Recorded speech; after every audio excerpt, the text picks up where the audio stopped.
Y otro tema que en realidad resulta relacionado a la eficacia de lo que hacemos en el laboratorio y lo que brinda muchas veces el éxito, ya que hacemos mucha transferencia diferida, es la vitrificación en reproducción asistida, si afecta o no el resultado. Para ello tenemos como invitado al doctor Marcos Meseguer, él es el director global de investigación de embriología del IBI Valencia, es profesor asociado en el máster en biotecnología de la misma universidad. Tiene una actividad investigadora bastante importante, con más de 250 artículos publicados en revistas internacionales, más de 75 artículos en libros, más de 800 publicaciones en congresos internacionales, y también está como el top 1 en el top 1 de los científicos más citados en el mundo, según la Universidad de Stanford. Muchas gracias por la introducción. Y bueno, para mí es un placer poder venir aquí a Perú, porque es la primera vez que tengo la suerte de visitar. Voy a poder visitar solo Lima, pero espero poder tener algo de tiempo y conocerla. Y también un placer conoceros a todos, muchos de vosotros que sois caras conocidas, que habéis pasado por Valencia o que incluso han estudiado el máster de biotecnología, los biólogos. Entonces, para mí realmente es un verdadero placer y estoy súper agradecido por la invitación, a pesar de lo lejos que está Lima. España, si lo sabéis, que decimos de aquí a Lima. No sé si sabes, esto está de aquí a Lima. Pues por algo es, porque está muy lejos, desde luego. Bueno, voy a hablar de la vitrificación y el hecho de que yo pueda dar la charla de vitrificación y darle un toque un poco más crítico, bueno, un poco valorando la trayectoria que hemos tenido en el IBI hablando de vitrificación, siendo una técnica que ha sido una revolución, pero que sin duda tiene su parte también controvertida, que es la que os voy a tocar yo ahora, a veces jugándome un poco el tipo dentro de mi trabajo con este tipo de cosas. Voy a hablaros un poco de tanto la vitrificación de ovocitos como de embriones, que sin duda tuvo su explosión a finales de la década del 2010 y ha sido una técnica que claramente se ha estandarizado, y aún así ha habido una serie de aspectos que hemos querido valorar respecto a algunas de las preguntas que nos hacemos cuando vitrificamos, siendo una estrategia que obviamente nos ha mejorado mucho la logística a los embriólogos y ha sido fundamental la probabilidad de tener un banco de ovocitos y de embriones, el programa de donación de óvulos, que es tan importante en España, la preservación de la fertilidad, etcétera. Entonces, entre las cosas que tenemos que tener en cuenta es que, por un lado, el tiempo que nosotros tengamos los ovocitos vitrificados no tiene por qué afectar a la supervivencia, y que además en ocasiones la supervivencia baja ocurre, y la probabilidad de tener un niño en casa depende obviamente del número de ovocitos que tengamos. Dicho sea esto, lo primero que nos preguntamos es, bueno, el tiempo que tenemos los ovocitos, aunque eso pueda ser algo que parezca de perogrullo, que están los ovocitos en el banco de nitrógeno líquido o bien de gas, ¿afecta a su viabilidad? Bueno, obviamente no tenemos una casuística muy grande de ovocitos que hayan estado mucho tiempo, porque justamente el ovocito, dentro de lo que es la dinámica de movimiento, es mucho más corto que el del embrión, pero no hemos visto una asociación entre el tiempo que el ovocito está vitrificado y el éxito reproductivo. Y esas anomalías que veis en las gráficas son porque la casuística que tenemos de casos con más de 5 o 6 años es pequeña. Después, por supuesto, la dosis de estimulación o el número de ovocitos que obtenemos. Esa creencia de que cuanto mayor sea el número de ovocitos que tenemos o cuanto mayor sea la dosis, independientemente de que podríamos entrar después de que dosis excesivamente altas no aporten nada, pero no hemos visto una asociación entre ese tipo de parámetros y la supervivencia del ovocito al proceso de vitrificación, que es muy importante. Después, los casos de baja supervivencia. ¿Qué frecuente es y por qué ocurre? ¿Por qué ocurre? Hoy os digo que no tenemos la información y no lo sabemos, pero sí que es cierto destacar con una casuística muy grande, estos son trabajos que hizo Ana Cobo ya hace unos cuantos años, la incidencia de casos donde hay una supervivencia cero, que es del 1.4%, y aproximadamente del 2% si agrupamos todos aquellos casos donde la supervivencia está por debajo del 65%, que la consideramos baja. O sea, es una frecuencia baja, pero importante, y a la que hay que prestarle atención también. Hablando de supervivencia de alrededor del 90%. Entonces, el número de ovocitos, hablaba antes de las dosis de estimulación, el número de ovocitos que obtenemos,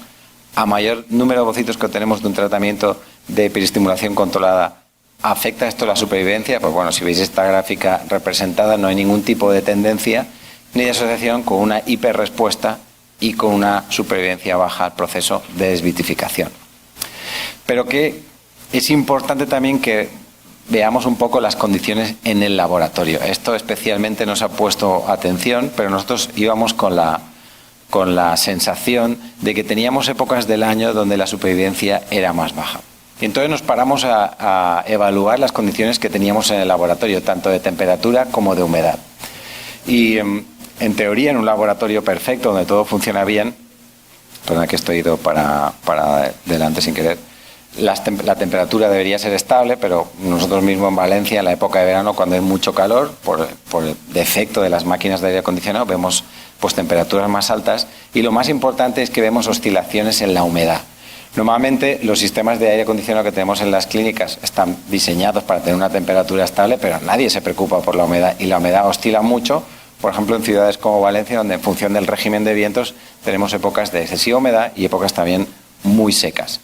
Entonces, hicimos una evaluación de las oscilaciones de temperatura y, como veis ahí, los rangos son ridículos, estamos hablando de centésimas. Es estable porque hay un control de temperatura, pero sí que vemos cambios importantes en los rangos de humedad, con épocas con grados de humedad altos y que se asocian a supervivencias menores, más bajas. Es decir, que sí que hemos visto que esos cambios en la humedad pueden afectar el resultado de los procedimientos de vitrificación de ovocitos.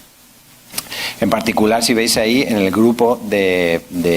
humedad por encima del 65%, estamos viendo tasas de supervivencia por debajo del 85%, que son ya considerablemente bajas. Eso que hemos visto en la vitrificación no lo hemos visto en la desvitrificación. Es decir, que si alguno de los procesos que tienen una asociación con las condiciones del laboratorio y en particular con la variación en la humedad, es sobre todo, es fundamentalmente en el proceso de vitrificación, pero no el de desvitrificación. No hemos visto tal asociación. Podríamos entrar luego en la discusión de cuál es la explicación o la asociación entre esta variación en los resultados y los cambios en las condiciones ambientales del laboratorio. Bueno, entonces, aquí veis un poco la distribución de la temperatura y de la humedad relativa y también el ratio entre ellas, porque somos conscientes que normalmente cuando los aparatos, las bombas de aire acondicionado fallan y tenemos aumentos de temperatura, eso va asociado a un aumento de humedad, pero sin duda el ratio también era importante, pero lo que realmente es relevante por los cambios en la magnitud es la diferencia en la humedad a la hora de valorar el resultado de la vitrificación de ovocitos. Bueno,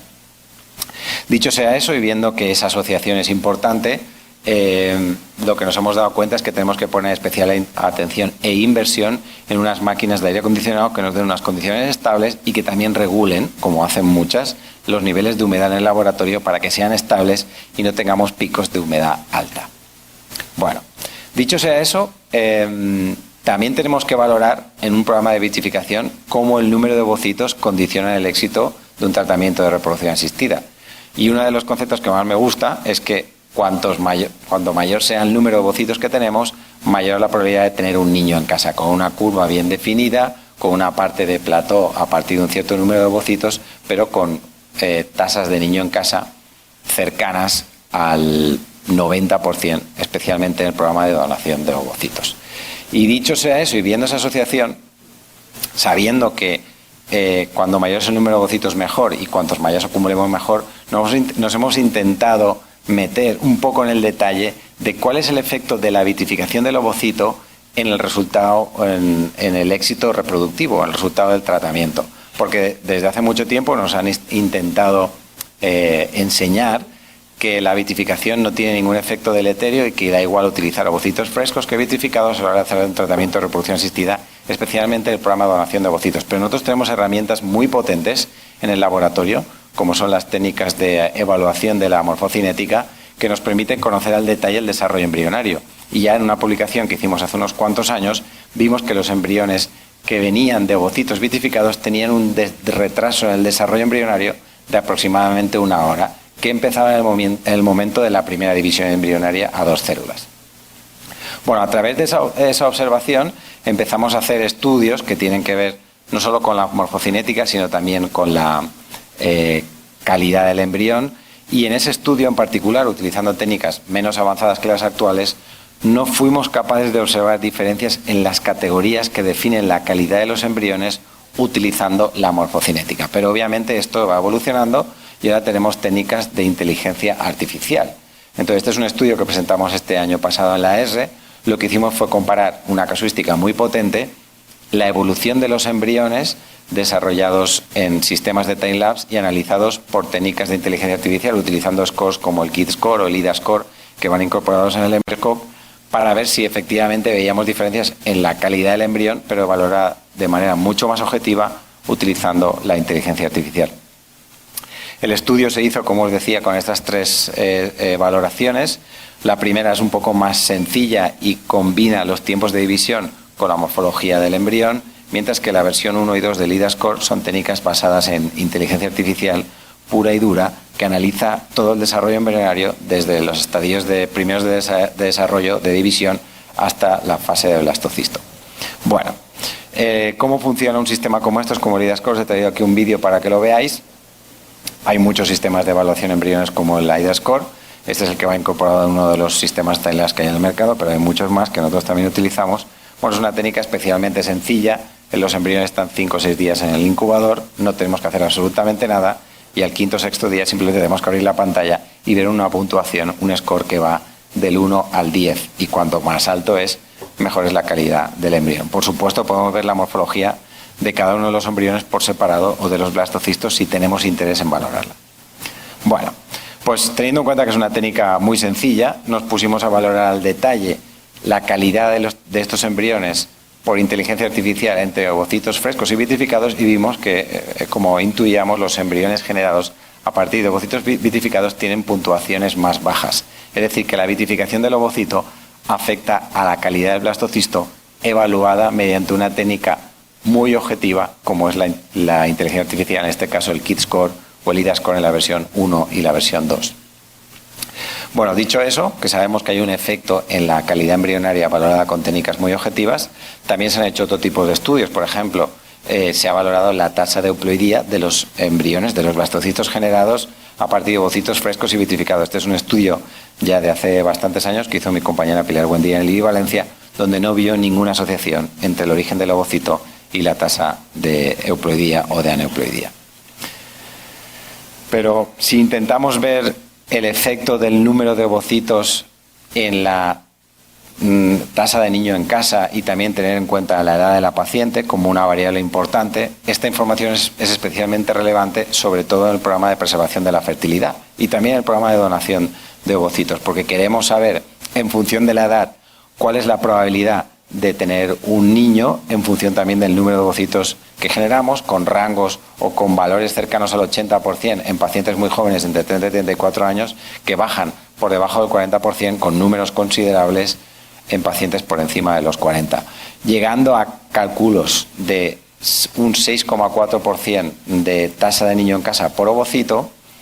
pero con importantes diferencias, obviamente, en función de la edad. Una paciente de menos de 35 años, ese 6,5% se cumple, pero pacientes por encima de 35 ya baja al 2,9%, y si pusiéramos rangos de 40 y por encima, aún mucho más. Y en la misma línea está este trabajo, que es uno de los que más me gusta de mi compañera Ana Cobo, donde, por un lado, te hace un cálculo del número de ovocitos necesarios para tener un niño en casa, una manera de verlo, o por otro lado, la probabilidad de niño en casa por ovocito. Y vemos cómo de parecido es el potencial reproductivo de una paciente de menos de 35 años con los ovocitos procedentes del programa de donación de óvulos, que son importantes a la hora de decidir cuántos óvulos debería recibir una receptora para asegurarle un niño en casa, y cómo ese número aumenta de manera radical y drástica en pacientes con edad avanzada, llegando a necesitar, en pacientes por encima de los 40 años, hasta más de 50 ovocitos para tener un niño en casa garantizado. Esta información es importante, no es el tema de hoy, pero hay herramientas para valorar la calidad ovocitaria que pueden asesorar a los pacientes, especialmente el programa de preservación de la fertilidad, de cuántos ovocitos debemos acumular para garantizarle a la paciente que viene a preservar la fertilidad la posibilidad de tener un niño en el futuro. Bueno, hemos hablado algo de la vitrificación de ovocitos, también he hablado algo de la vitrificación de embriones, y aquí os pongo rápidamente el tema estrella del momento, que es la posibilidad de cambiar nuestro protocolo a la vitrificación rápida. Tanto la vitrificación como la desvitrificación rápida, que ya tenemos publicaciones muy recientes, esta del RBM Online, que realmente a efectos prácticos para el paciente o incluso para los ginecólogos no tiene mucha relevancia, pero sí en el laboratorio, porque hemos pasado un procedimiento que está costando alrededor de 15, 20 minutos, dependiendo, a un procedimiento muy rápido, donde los embriones, los ovocitos, solo tienen que estar 1 minuto en la solución de equilibrio, 1 minuto en la solución de vitrificación, 1 minuto en la desvitrificación, en el TS, y directamente al medio de cultivo. O sea, es un cambio que afecta fundamentalmente a la logística, quizás al coste, también al número de personal necesario, pero que no afecta al resultado clínico y es, desde luego, muy interesante. Dicho eso, uno de los problemas con los que nos enfrentamos en el laboratorio en el día a día es cómo seleccionamos los blastocistos que tenemos delante de nosotros de todos esos que hemos vitrificado en una paciente, especialmente en el programa de diagnóstico genético preimplantacional, si tenemos varios embriones viables. Bueno, lo primero es que analizando los resultados, sin duda, vemos cosas obvias, que la morfología afecta al desarrollo también, afecta al resultado clínico en embriones vitrificados, desvitrificados,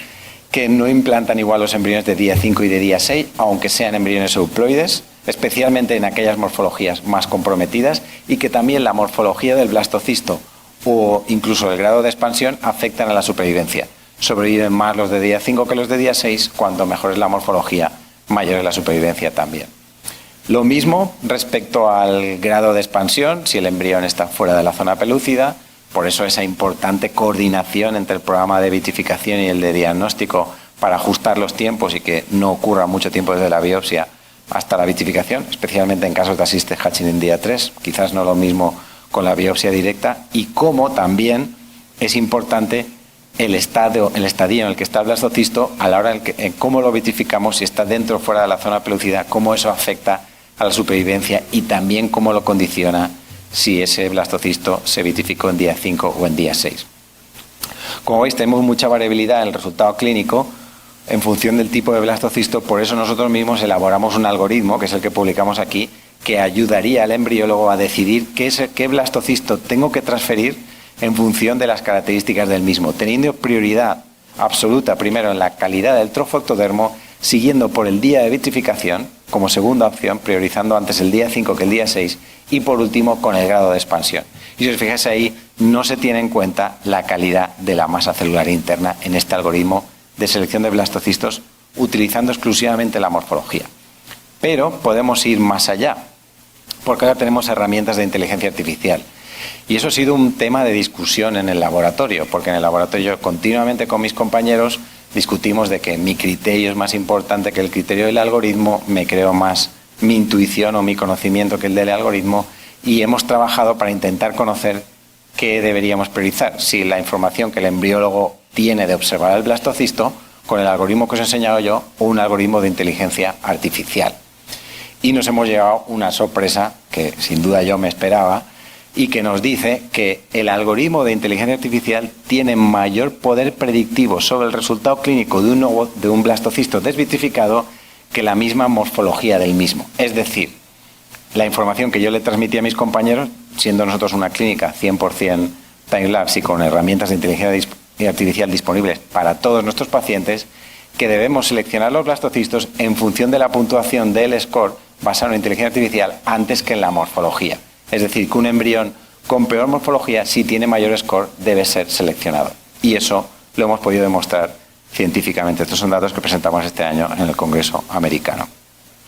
Bueno, también podemos evaluar cómo se comporta el blastocisto al desvitrificar. Este es un ejemplo con un vídeo que evalúa cómo el blastocisto, cuando lo desvitrificamos, está inicialmente colapsado y poco a poco se va expandiendo. Estamos utilizando la tecnología del time-lapse para evaluar cómo se comporta el blastocisto al desvitrificar en esas 4 horas que siempre dejamos fijas entre la desvitrificación y la transferencia, y como no todos los blastocistos se comportan de la misma manera, independientemente de su morfología inicial, y cómo eso puede resultar o puede condicionar el resultado clínico. Entonces, qué importante es poder valorar la morfología del blastocisto al desvitrificar con este tipo de técnicas. Bueno, aquí lo que hemos hecho es utilizar también este tipo de variables, utilizar técnicas de inteligencia artificial, redes neuronales, para intentar conocer cuál es la capacidad que tenemos, analizando los blastocistos, utilizando estas técnicas de inteligencia artificial para prever si van a implantar o no. Es decir, cómo condiciona el comportamiento del blastocisto al desvitrificar el resultado clínico. Y nos hemos dado cuenta que efectivamente es importante. A efectos prácticos va a ser difícil utilizar esta técnica porque como mucho nos podría ayudar a decidir desvitrificar otro embrión porque hemos visto que ese que hemos desvitrificado tiene muy poco potencial. Pero aún así es una técnica interesante a valorar, que es el comportamiento del blastocisto al desvitrificar. Bueno, dicho sea eso, si analizamos los resultados clínicos en función de un score de inteligencia artificial, hemos generado este tipo de tablas que nos ayudan a informar al paciente de cuál es el resultado clínico de su ciclo en función del score. Lo primero que podéis ver ahí es que un mismo score se asocia a distinto potencial de implantación en función de si el embrión viene de una paciente de ciclos de propios o de ovodonación.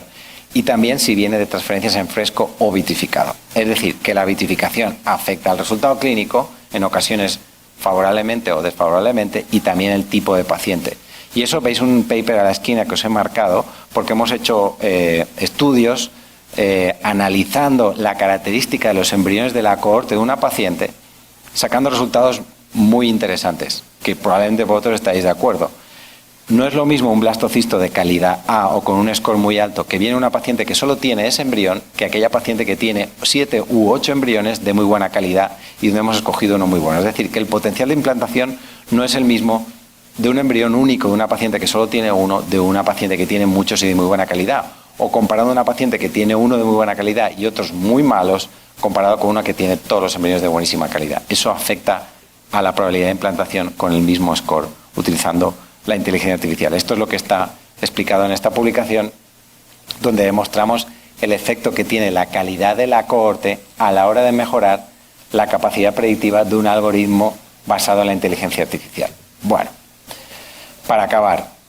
¿qué me gustaría que concluyéramos de todas estas diapositivas que os he contado? Por supuesto, hablando del número y la edad, que son factores que condicionan el resultado de los tratamientos de reproducción asistida,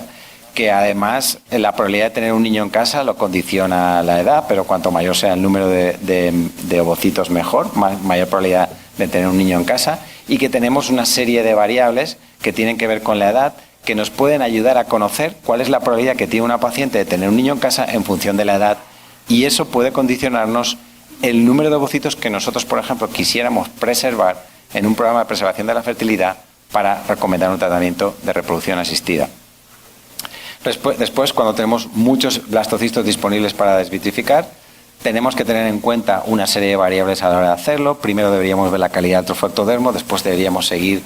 la guía del día de vitrificación y por último deberíamos tener en cuenta el grado de expansión. Pero si tenemos técnicas de inteligencia artificial, como en este caso el IDA-score, este debería ser el parámetro prioritario a la hora de seleccionar el embrión para transferir, antes que la